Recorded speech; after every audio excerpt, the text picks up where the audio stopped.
Bien, creo que hemos zanjado bien lo que es el síndrome nefrítico, con todas sus variables, y entramos a otro gran síndrome de la nefrología, que es el síndrome nefrótico. Sucede por aumento de la permeabilidad glomerular. Es importante este punto. Acuérdense de las cargas aniónicas, catiónicas, acuérdense de los podocitos, de los poros, acuérdense de la proteína de Townes-Horsfall. Toda una serie de alteraciones de la permeabilidad. Ocurre como consecuencia de varias enfermedades, las cuales pueden ser glomerulopatías primarias, un ejemplo, la lipoidea en niños o cambios mínimos, o bien enfermedades de carácter sistémico, un ejemplo, la diabetes, la amiloidosis, la hipertensión arterial, las colagenopatías.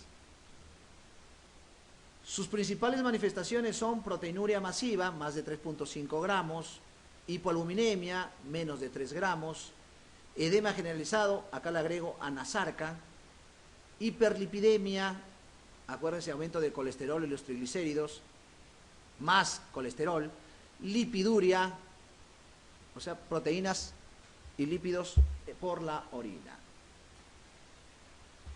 La génesis de la proteinuria, trastornos en paredes capilares glomerulares que aumentan su permeabilidad, por la cual se filtran proteínas plasmáticas, los podocitos, acuérdense, y todo se va en la orina. Selectividad de la proteinuria, tanto de bajo peso molecular como alto peso molecular, o sea, tanto se alteran los podocitos que pueden pasar tanto de alto y de bajo peso molecular. Hipoalbuminemia es una característica del síndrome nefrótico, pero no solamente hay hipoalbuminemia en el síndrome nefrótico. Los cirróticos Child B y Child C hay gran hipoalbuminemia. El desnutrido crónico hay gran hipoalbuminemia. O sea, la hipoalbuminemia puede presentarse en otras causas, pero en el síndrome nefrótico tiene algunas características. Incluso el hígado aumenta de tamaño. Edema, debido a la baja presión oncótica. O sea, hay una disminución de la presión oncótica que es una de las génesis muy conocidas del edema renal. Y también el acúmulo de líquido en el intersticio.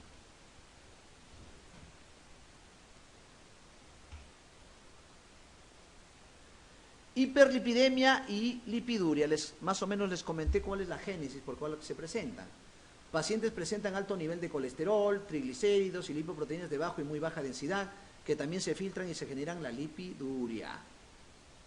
Una forma de saber si hay lípidos o grasa en la orina es el sobrenadante o los cilindros serios. Los cilindros serios. Acuérdense que cuando encuentren cilindros serios en orina, síndrome nefrótico. La vulnerabilidad del paciente.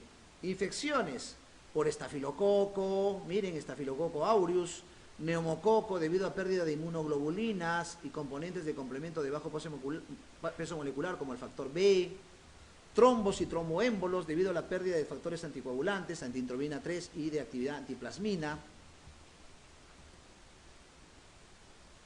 Etiopatogenia.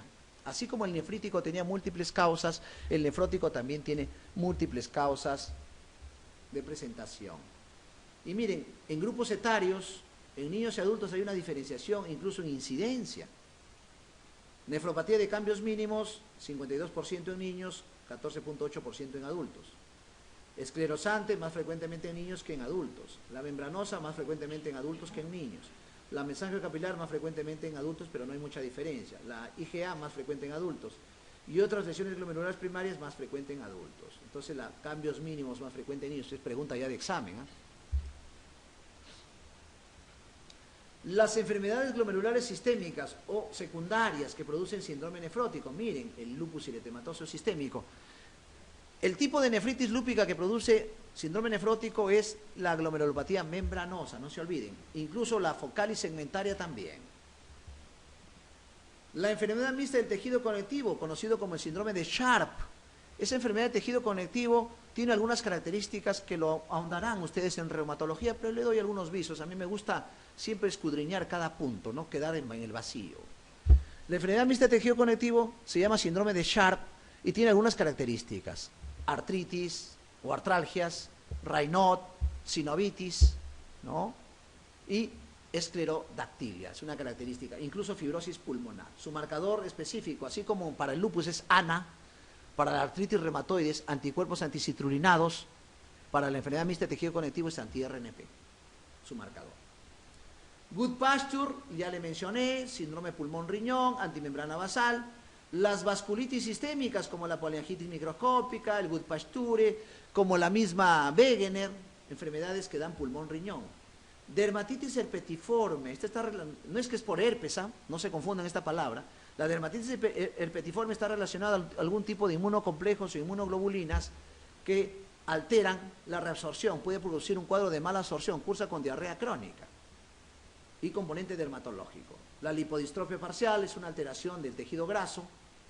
Sarcoidosis, conocida como la tuberculosis gringa, que es una granulomatosis no infecciosa, que da un componente sistémico igual que la tuberculosis. Puede dar uveitis, componente renal, componente pulmonar, hemoptisis. Una prueba que me diagnostica sarcoidosis es la prueba de la enzima convertidora de angiotensina, pregunta de examen. El ECA es la prueba diagnóstica de sarcoidosis. La dermatomiositis, que es un tipo de colagenopatía, como la polimiositis. La dermatomiositis tiene una característica, hace un eritema en heliotropo, un eritema rojo facial, y el paciente tiene miopatía. Es una característica de la dermatomiositis. Su prueba o marcador es el anti-Jo, hasta ahí nomás, anti-Jo, ¿ya? Y su diagnóstico es por enzimas musculares y biopsia muscular. La artritis reumatoide, como ustedes conocen, una enfermedad deformante de gente no tan adulta, es una enfermedad erosiva, tiene algunos criterios de la ARA y da también componente sistémico, y una de ellas es el síndrome nefrótico. La púrpura de Henon-Scholling, que les hablé, más frecuente en niños y cursa con abdomen agudo y hace una púrpura no trombocitopénica, quiere decir que las plaquetas están normales. Crioglobulinemia, esta es una enfermedad que da Raynaud, es una característica, da Raynaud y hemólisis. Se relaciona incluso a hepatitis B y C. Colitis ulcerosa, es una enfermedad inflamatoria intestinal. También se relaciona al Crohn, que da diarrea con moco y sangre y también puede dar síndrome nefrótico. Síndrome de Sjögren, que es el síndrome seco o Zika. No se confunden con el Zika del infarto. Este es Zika. Ojo seco, boca seca, seroftalmia, serostomía, artralgias, componente hepático, componente vesicular, componente pulmonar y componente renal como síndrome nefrótico. Una glomerulonefritis inmunoanafilectoide debe ser, de anafilaxis esto, ¿eh? Esta es una glomerulonefritis alérgica.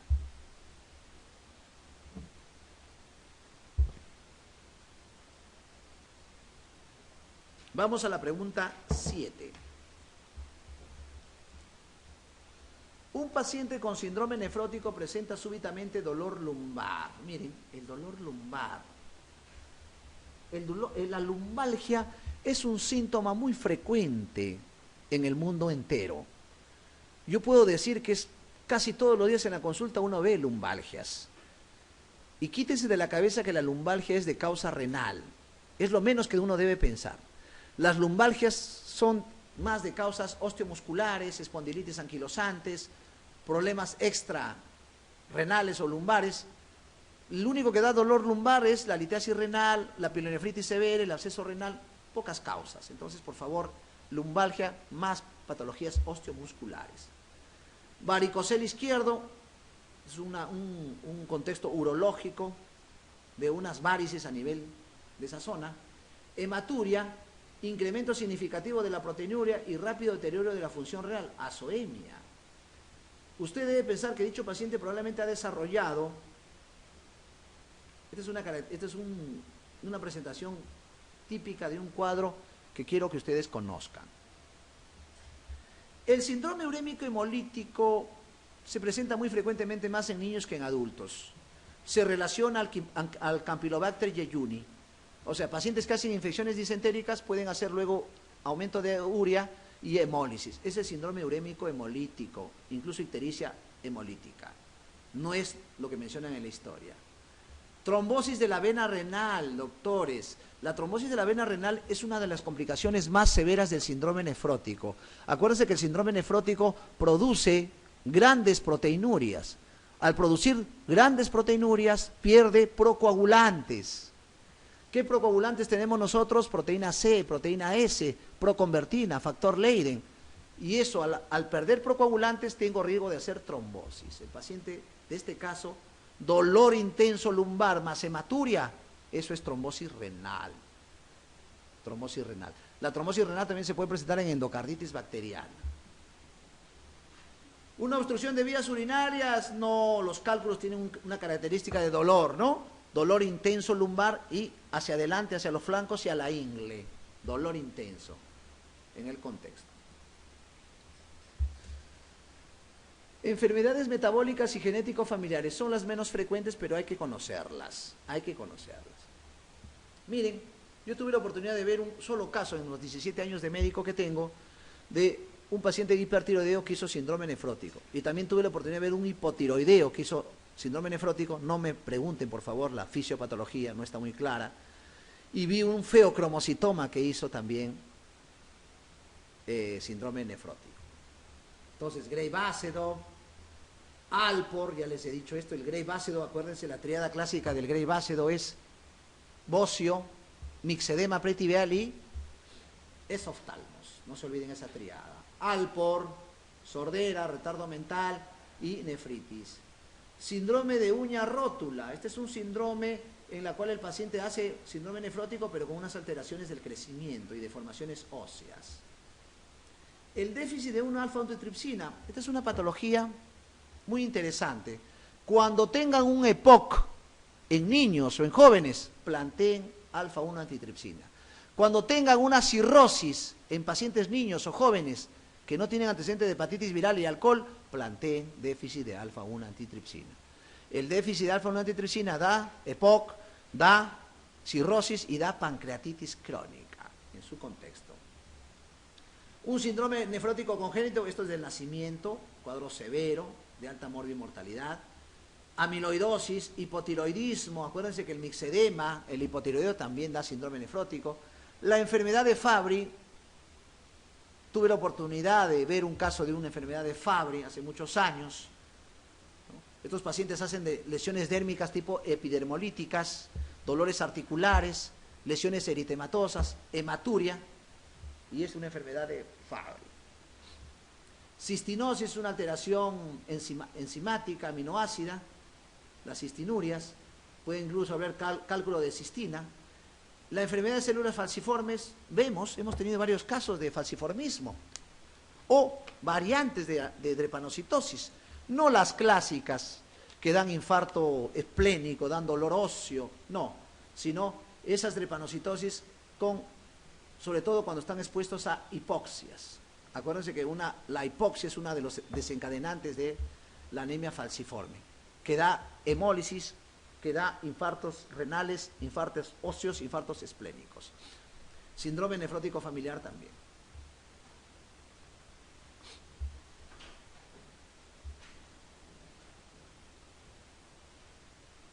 Así como el síndrome nefrítico era producido por infecciones, también el síndrome nefrótico también es producido por infecciones bacterianas como la misma estreptocócica, miren. La misma endocarditis infecciosa que les mencioné. Acuérdense que los gérmenes más frecuentes de endocarditis infecciosa son dos: estafilococo y streptococo viridans. Nefritis por shunts, sobre todo por fístulas o shunts o derivaciones ventrículo-peritoneales en pacientes con hidrocefalia. Sífilis, antiguamente conocida como la peste, en décadas del 40, una enfermedad que hacía compromiso sistémico, componente óseo, neurosífilis, neurolúes, componente cardíaco, aortitis. Un estigma era la sífilis en ese tiempo, pero con la penicilina y con las medidas de prevención ha desaparecido el cuadro en incidencia. Con el desarrollo del HIV ha aparecido más sífilis por promiscuidad. Tuberculosis, somos campeones en tuberculosis, a lo menos en eso somos campeones. Tenemos tuberculosis MDR, tenemos tuberculosis sistémicas, tenemos todas las variantes de tuberculosis. En mi hospital general, un hospital grande, he tenido la oportunidad de ver todo tipo de tuberculosis, no solamente la pulmonar, tuberculosis tiroidea, tuberculosis ocular, tuberculosis dérmica, tuberculosis ósea, tuberculosis pancreática, tuberculosis renal, tuberculosis neurológica, bastos, tuberculosis colónica, tuberculosis esofágica, que son más raras. Acuérdense que la tuberculosis más es netamente ileal. Y tuberculosis renal en sus diferentes tipos de presentación. Somos campeones en tuberculosis. Tenemos para escribir libros de tuberculosis. Pielonefritis crónica, acuérdense, esas pielonefritis maltratadas que no se hacen urocultivos seriados, de control, monitoreos. La pionefrosis puede conllevar a síndrome nefrótico. Virales como la hepatitis B. La hepatitis B tiene mucho componente sistémico, da crioglobulinemia, da síndrome nefrítico, da artralgias. El HIV. Estamos viendo mucho síndrome nefrótico como presentación de HIV. Cuando tenga un paciente síndrome nefrótico joven y con alguna conducta de riesgo, HIV a la cabeza es la causa o posibilidad. Citomegalovirus, también mucho con mayor incidencia ahora en pacientes con HIV, virus del Epstein-Barr también, herpes zóster, ese herpes cutáneo, ese herpes en faja a nivel neurítico, virus de la hepatitis C, paludismo, la malaria no solo da síndrome nefrítico, sino también nefrótico, toxoplasmosis, pacientes que tienen mascotas como el gato. Filariasis. La filariasis no es exenta en el Perú. Tuve la oportunidad de hacer un reporte hace 10 o 12 años sobre filaria en el Perú. Fue presentado en el Congreso de Infection Disease en el extranjero. Tuve la oportunidad de viajar y presentar un trabajo de filaria en el Perú. Fue el primer reporte y hasta ahora no ha habido otro reporte de filariasis en el Perú. Tenemos filaria, pero no la filaria que ustedes conocen, la de la Gucheria bancrofti, esta filaria con gran elefantiasis que se ve en el África o en el Brasil. No, nosotros tenemos una filaria mucho más, felizmente, más leve, la filaria por Manzonella osardi, que produce componente sistémico, digestivo, renal. La tripazonomiasis, pacientes que vienen del sur, zona de Toquepala, Arequipa, zonas del sur, mucho más las partes de Bolivia, de Argentina. Trypanosoma crucis, que hace unas miocardiopatías, megaesófagos, signo de Romaña, megacolons, y también dan síndrome nefrótico. Tumores, no nos olvidemos de los tumores, los carcinomas, los sarcomas, el hipernefroma, el tumor del internista. ¿Por qué le dicen el tumor del internista? Porque produce una pléyade de clínica sistémica, policitemia, anemia, síndrome nefrítico, nefrótico, tromboembolia, vasculitis, ictericia, una serie de manifestaciones. Cuando tengan palpación renal, hematuria más hipertensión, es hipernefroma hasta que se demuestre lo contrario. Esa es la triada clásica, no se olvide. Linfomas, leucemias también pueden producir síndrome nefrótico. No nos olvidemos de los fármacos. Los fármacos también producen síndrome nefrótico. El probenecid, no muy usado, la heroína en pacientes adictos, la rifampicina que se usa en pacientes con tuberculosis o profilaxis, interferones que se usan en hepatitis. Miren, anecdótico, ¿no? Los que están achurados son las causas más frecuentes, o sea, mercurio, sales de oro y penicilamina. Comenzamos con las sales de oro y la penicilamina. ¿En dónde se usa eso? En artritis reumatoide juvenil y en pacientes con artritis reumatoide antiguamente. Actualmente ya no se usa sales de oro para la artritis reumatoide. Acuérdense que el tratamiento actual de las artritis reumatoides es metrotexate, leflunomida y biológicos como el etanercept. Miren, anecdótico, el captopril que le damos al diabético como antiproteinúrico. Si lo doy muy desmedidamente, altas dosis y mucho tiempo, producen síndrome nefrótico. Incoherentemente, ¿no? Litio, que se usa en pacientes maníaco-depresivos, también produce síndrome nefrótico. Warfarina, que es un anticoagulante. Inmunizaciones. AINES, que no solamente produce papilitis necrotizante, nefritis intersticial, sino también síndrome nefrótico. Clorpropamida, un tratamiento para un antidiabético antiguo. Ya no se usa mucho. ¿Por qué? Porque eran de los más hipoglicemiantes, una sulfoniluria. Contrastes yodados, muy usados. Miscelánea, o sea, las cosas raras. Miren la preeclampsia. Acuérdense que la triada clásica de la preeclampsia es mujer joven o añosa, hipertensión en el tercer trimestre, edemas y proteinuria, pero proteinuria no significativa. No dan, generalmente si es una preeclampsia severa puede dar síndrome nefrótico, pero es excepcional. Nefroangioesclerosis, esto es lo que se produce en la hipertensión arterial crónica severa.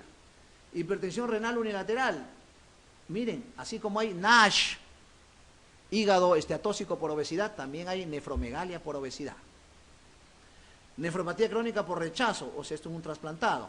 Necrosis papular, nefropatía por reflujo, son cosas raras, excepcionales. Vamos a la fisiopatología.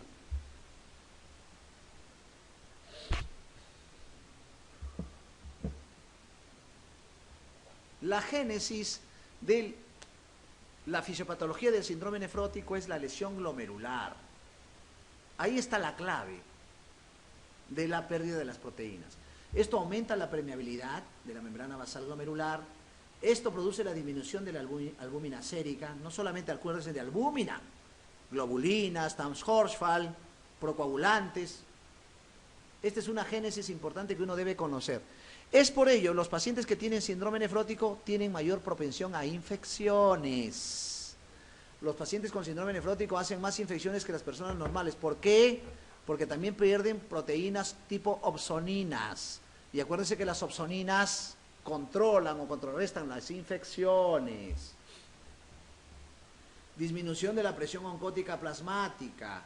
Esto produce una disminución del retorno capilar periférico, aumento de la reabsorción renal del sodio, activa el sistema renina angiotensina aldosterona y esto aumento del líquido intersticial. Esto se traduce como edema.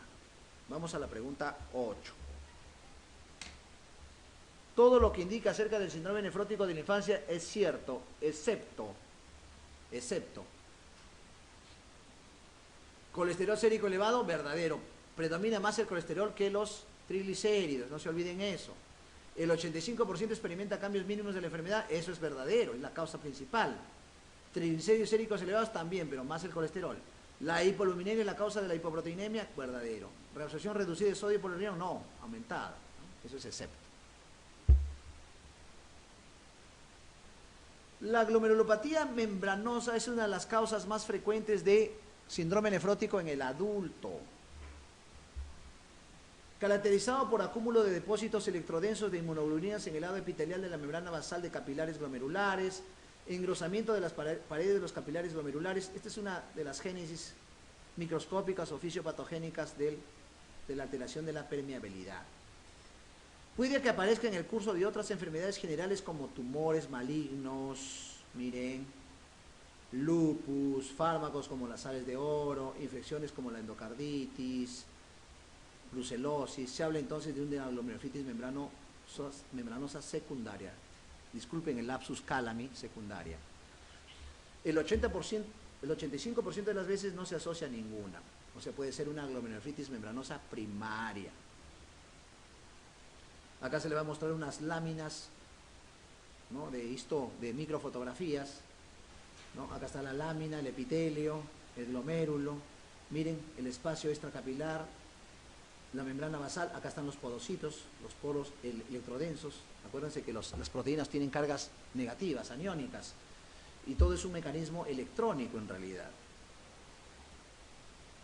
Es crónica, de origen inmunitario, ligada a genes susceptibles. Esta es la membranosa.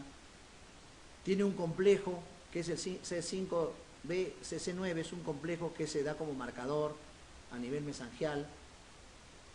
La nefrosis lipoidea, actualmente se usa el término cambios mínimos, más que nefrosis lipoidea.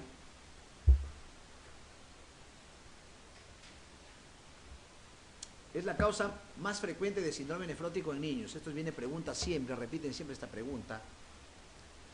Es bastante benigno y se caracteriza por la pérdida difusa de los podocitos de los glomérulos.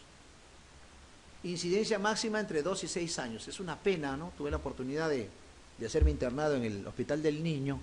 Es una pena que niños pequeños vayan a diálisis, ¿no? Edematosos, anasarcos, con grandes anasarcas y cushingoides, ¿no? Y esos pacientes tienen retardo en el crecimiento. Entonces, ese es el grupo etario. Es un estigma social, sobre todo para la familia y el niño, ¿no? Puede aparecer después de una infección respiratoria o de una vacunación. Miren, dato importante. Nosotros incidimos mucho en las vacunaciones, en el BAN, ¿no?, programa del Ministerio de Salud. Esto ya ha sido muy estudiado con respecto a las vacunaciones como factores. Suele obtenerse una enorme mejoría con corticosteroides. Los corticosteroides es el tratamiento de elección de las nefrosis lipoideas. Generalmente corticosteroides a altas dosis, de 0.5 a 1 miligramo kilo día, o incluso algunas veces pulsoterapia de corticoides. Actualmente, sobre todo en nefropatía lúpica, donde se está estudiando mejor esto, se está usando un medicamento que es el micofenolato. El micofenolato es un tratamiento de elección para nefritis lúpica membranosa. Varios aspectos apuntan a una base inmunitaria, aunque hay ausencia de acúmulos. Existe algún trastorno inmunitario que produce una sustancia que lesiona las células epiteliales, viscerales y produce proteinuria. Problema inmunitario. Se desprenden las células epiteliales, ya que hay una menor adherencia a la membrana basal glomerular, lo que también produce pérdida de proteínas, no solamente Tanshorsfall, albúmina, inmunoglobulinas, etc. La evolución clínica, aunque la proteinuria es masiva, acuérdense que puede llegar a tener la oportunidad de ver pacientes con proteinuria más de 10 gramos al día. Esas son proteinurias masivas. La función renal se conserva. Acuérdense, mientras más proteinuria, más anasarca, más trombosis renal. Salió un artículo en el New England hace 8 años. Criterios de trombosis renal: proteinuria masiva, más de 10 gramos, y hipoaluminemia menor de 2 gramos. Criterios para hacer trombosis de vena renal. Proteinuria muy selectiva, siendo la albúmina la que se encuentra en mayor cantidad, pero no es la única. Más del 90% de los niños se mejora rápidamente con uso de corticoides, y la respuesta es bastante alentadora e inmediata. El pronóstico a largo plazo es excelente. Esta nefropatía se puede asociar a linfomas, a leucemias, o después de un tratamiento con AINES también. Tratamiento. Luego de haber larvado la parte clínica, semiológica, la parte fisiopatológica, etiopatogénica, laboratorial, vamos a la parte del tratamiento. Medidas generales, como todo paciente renal: restricción de sal. Incluso se le da la dieta de Giovanetti. Giovanetti: hiposódica, hipoproteica, hipograsa, hiposeca. Quiere decir agua menor de 800 centímetros cúbicos. Eso es la dieta de Giovanetti. En mi hospital a la fuerza, algunos médicos están con Giovanetti. Medidas posturales: el descanso prolongado en decúbito supino o en sedestación, con las piernas levantadas, recomendando para que mejore la anasar, que el paciente tiene que estar en 45 grados. Acuérdense que el edema renal se puede reabsorber durante la noche y puede producir más congestión. Y eso puede producir insuficiencia cardíaca. Diuréticos: ¿cómo quemo edemas? ¿Cómo manejo los edemas? La furosemida, 40-60 miligramos intravenoso, incluso hasta dosis altas. Pero mucho cuidado, por favor, con la hipoperfusión renal.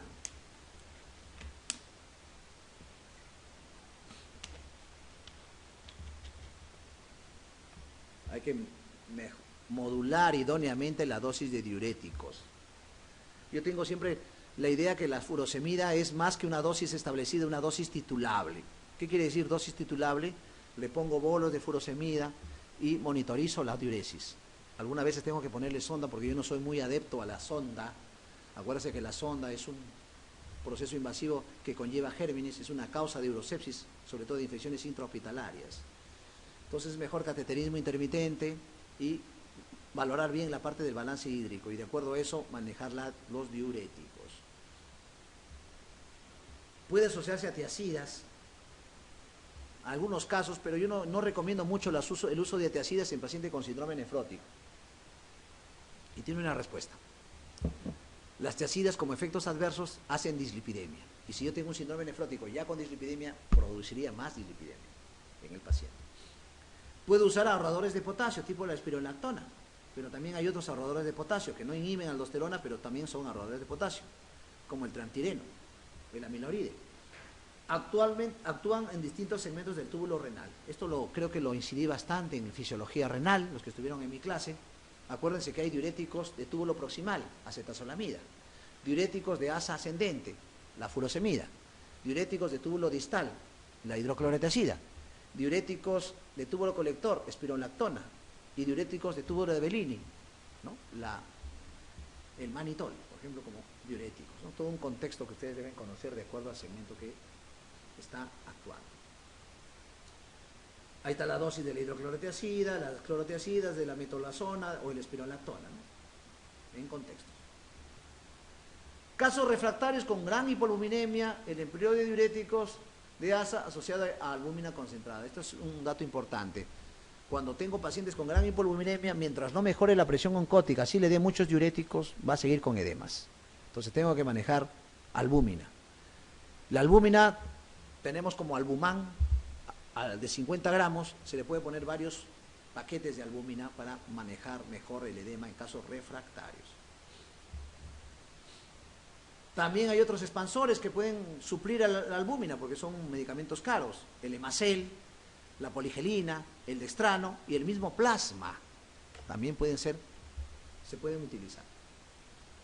Tratamiento de la hipoproteinemia, 1 gramo a kilo al día de proteínas de alto valor biológico, no darle dietas hiperproteicas, ahí se comete el error. Si está hipoalbuminémico, edematoso, y le dan más proteínas, más daño renal, más proteinuria, más síndrome nefrótico. Hay que darle una ingesta calórica elevada, pero siempre cuidando su IMC, acuérdense que el paciente tiene dislipidemia. Restricción del aporte proteico, 0.6 gramos kilo día, con suplementos de aminoácidos. Y darle antiproteinúricos. Los más antiproteinúricos estudiados son los YECAS, y de los YECAS, 2, captopril y el nalapril. Vamos a la pregunta 9. Todas estas medidas terapéuticas son aconsejables en el síndrome nefrótico, excepto, ¿cuáles son aconsejables? Agentes hipolipemiantes para intentar reducir las cifras de colesterol plasmático, verdadero. Diuréticos de asa para conseguir una disminución del edema en forma eficaz, verdadero. Tratamiento anticoagulante de larga duración en caso de que existe una trombosis de vena renal, claro. Incluso esto, si es trombosis masiva y no se controla, tienen que hacer una nefrectomía. Dieta de restricción proteica, infusión de albúmina intravenosa. Dieta de restricción proteica, pero con alto valor biológico. Siempre hay que leer bien la pregunta, ¿no? En su contexto. En un paciente con síndrome nefrótico, las medidas generales no específicas para corregir la proteinuria incluyen uno de los siguientes procedimientos. Pregunta 10. Dieta hiperproteica, no. Diuréticos y beta bloqueadores, no. YECA, sí. Calcio antagonistas, cuando hay un cuadro terminal, ¿no? Cuando retiene potasio ya no puede dar YECAS. Calcio antagonistas, sí. Corticoides por vía sistémica, no. La C, ¿no? Complicaciones. Infecciones. Infecciones de órganos encapsulados. Streptococcus pneumoniae, Haemophilus influenzae, Escherichia coli, pueden haber complicaciones. ¿Y esto se debe a qué? Ya les expliqué, las opsoninas. Las opsoninas producen ese contexto de complicaciones. Por eso hay infecciones en el paciente con síndrome nefrótico.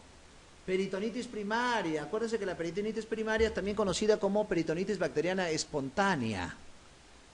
No es específico de la cirrosis hepática. La peritonitis bacteriana espontánea o primaria se puede ver en cirrosis hepática, se puede ver en síndrome nefrótico, en leucemias, linfomas, en lupus. Se puede ver. Hay que diferenciar de las peritonitis secundarias, que son por perforación tífica, por perforación de un apéndice, por arma blanca. Hay que diferenciar de una peritonitis terciaria. Esos pacientes que tienen diálisis peritoneal ambulatoria, con un catéter TENCOS a nivel abdominal. La peritonitis primaria tiene una característica, ¿no? Polimorfo nuclear es mayor de 250 milímetros y cultivo positivo. Infecciones cutáneas, erisipela, infecciones respiratorias altas como faringoamigdalitis, meningitis, hay que hacer una evaluación neurológica, sepsis, acuérdense del SIRS, taquicardia, taquipnea, fiebre, leucocitosis, recaídas por virus. Puede haber insuficiencia renal aguda, cambios mínimos, por hipovolemia, aumento del sistema renina-angiotensina-aldosterona, colapso circulatorio, ira prerrenal por la presión oncótica, edema intersticial renal, disminuye la presión y la de filtración, todo un contexto de complicaciones. Otra complicación, la trombosis de vena renal, hematuria, dolor lumbar, acuérdense, 1.8% felizmente, se produce por estado de hipercoagulabilidad, o sea, por pérdida de proteínas como la C, la S, la tintromina 3, ya les mencioné. Aumento de factores procoagulantes como fibrinogen o agregabilidad plaquetaria. Fenómenos tromboembólicos en otras zonas, venas cavas, renales, arterias pulmonares, femorales y cerebrales. ¿Cuál de las afirmaciones siguientes es cierto respecto al síndrome nefrótico del adulto? La pregunta 11. ¿No es una complicación habitual de la amiloidosis secundaria? No, sí, la amiloidosis secundaria sí produce síndrome nefrótico. ¿Las complicaciones trombóticas son frecuentes? Claro que son frecuentes, es la respuesta, ¿no? Son frecuentes. Alteraciones endocrinas, este es un dato importantísimo. el síndrome nefrótico puede producir un pseudohipotiroidismo, T3 y T4 y T3CH incluso alteradas. Puede haber hipocalcemia, alteración de los esteroides, alteración del zinc. El zinc, acuérdense que se manifiesta como disgeusia, alteración del gusto y anemia. Alteraciones cutáneas, palidez y edemas, hidroelectrolíticos, hiponatremia debido a hipervolemia y uso de diuréticos, tubulopatías. La proteinuria es tóxica y ocasiona además de la pérdida de otras sustancias asociándose con el síndrome de Fanconi. Esto lo mencioné en la clase pasada en nefrología 1. El síndrome de Fanconi cursa con glucosuria, minuciduria y se asocia incluso a una acidosis tubular.